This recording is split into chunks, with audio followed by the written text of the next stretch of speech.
Hey, what's up you guys, Artemis Prime here doing another Marvel Legends figure review on the San Diego Comic-Con 2014 exclusive Marvel Legends Thanos Imperative box set Gladiator figure. If you're trying to get your Marvel Legends figures, you can get them at big. Get your big badass toys at bigbadtoystore.com. Click the link in the description below. Now this Thanos Imperative box set comes with 5 different figures. This guy is the one I was looking forward to the most. I really want a Gladiator figure and I think it looks awesome. But anyway, before we take a closer look at Gladiator, let's take a quick look at the packaging. And here's the Galactus engine, pretty tall packaging compared to the San Diego Comic-Con exclusive from last year. They're about the same height, I guess. The Thunderbolts pack is just a little bit taller. They both have that coffin kind of shape going on. This guy has wings, that's right. And on the back you can see the other figures. And then you can see there's a little bio right here if you want to read that, pause it now. And then the wings come out over here. And then you also get this function where, you know, he can move his mouth up and down. You got blast art inside there. And then there's this little tab right here that says pull tab and then pull wings out and then re-tab in, and it doesn't really hold, so the wings are always kind of floppy on me. I'm not really doing it right, but I don't really care so much. It's more about the figures. Now overall, I'm quite pleased with this figure. I really like this figure a lot. I had high expectations for this guy, and I really feel that Hasbro has delivered. I do have some minor gripes with the figure though, one of them being the head joint over here. Taking it out of the packaging, I removed the head so that the cape wouldn't get scraped on the plastic, you know, and this head is very, very loose, and I put up a post asking on the Marvel Legends community if anyone's had this issue, and it seems to be going on where the head is just really wobbly. I mean, look at that, it's kind of just funny. It doesn't really bother me that much because it doesn't really make the figure look too bad. You can still get him in all the poses that you want to get him in. But for right now, let's just take a look at this sculpt, man. This is fantastic, and look at the paint apps right over there too. I think that looks wonderful, like his little pointy ears, and then the non-mohawk part of his hair has some nice texture to it as well. I really like this face sculpt. Looks menacing. I feel like it's been redone from something else for some reason, but it's not too unique of a head sculpt, but it still looks pretty good. And I believe this is a purple plastic that they used for this guy. Well, you can just pop it off. Oh no, it's a black plastic, so the purple paint looks pretty good on it. I like that. The eyebrows and everything came out looking very clean. I really like the mohawk a lot though. Look at all that texturing right there. Nice paint applications on that mohawk. I really like how this collar came out, and I like the gold paint apps on the cape. I really like how the cape came out. I really think it's sculpted very well, and there's some slight black shading right there in those creases. I think that is awesome. Nice gold paint. We can turn the cape sideways over here so you can see that end of it. See this end, it looks very nice.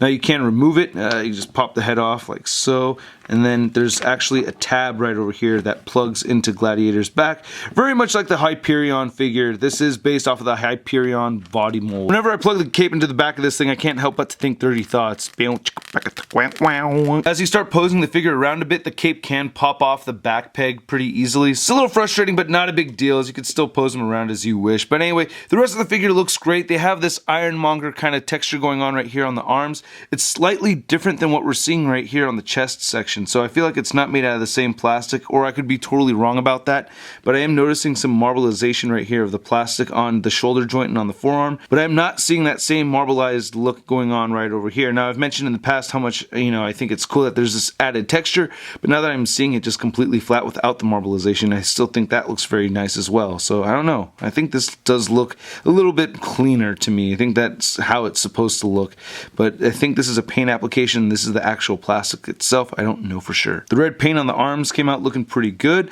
and I like how the torso section looks right here with his gold logo, and we have some nice black shading coming in. It's very subtle, but there is a nice black overspray right over there. I think that looks pretty good. Again, the gold applications look pretty nice. And then right here on the thighs, we get that marbleized texture again, and then right here, it seems like it's the painted section. So there's just 2 different kinds of the shiny blue paint, but regardless, I think it's pretty seamless for the most part. You can't really see too much of a difference. When I look between these 2 sections over here, I think they go together pretty well, and same thing with the thighs. I think that all mixes together very well, so I think they did a good job. It's kind of tricky to see, but there is a little bit of black paint apps on this leg section, creating a shadowing effect, which I like a lot. And then there's the Gladiator dudes, and then he does have pectacles at the bottom of each of his feet. And then taking a look at the back of the figure without the cape, you can see that they've actually even continued the shading on his back, even though you can't see it.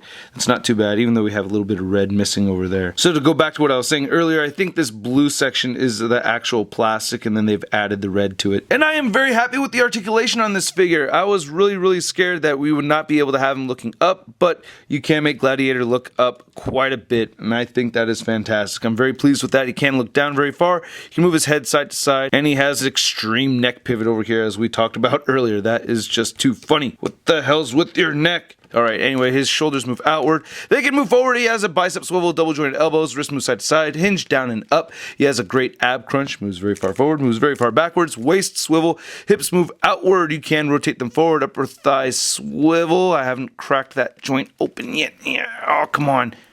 There it goes. All right, upper thigh swivel, double jointed knees, calf rotation, ankles move down, up, and a beautiful ankle pivot. Now, with him being the Hyperion body mold and everything, this figure stands pretty tall, especially with that mohawk. He's close to 7.5 inches. Here he is compared to last year's San Diego Comic-Con exclusive Luke Cage, which does share the same Hyperion body mold. And here's Gladiator compared to his Marvel Universe 3¾ inch counterpart, which actually does have a lot more paint shading on him, but still, this guy's much more articulated. I'm still very happy with this figure. And here he is next to Marvel Legends Big Time Letdown Spider-Man. Annihilators! I just need one more, just Quasar, and then we're wrapping up with the Annihilators, which was a great story and a great team, and I'm really glad I can get this team built and just waiting for Quasar. So hopefully we see that coming in the future. I totally recommend this figure. I really like Gladiator. If you're an X-Men fan, you're especially gonna really like him. I hope you guys liked my video. Hit the like button if you did. Leave a comment. Don't forget to subscribe. Check out MarvelousNews.com for a full photo gallery of images. I'm gonna take a bunch of pictures of this guy. He's quite posable. And stay tuned for more reviews from this exclusive set. I'll catch you guys later. Peace.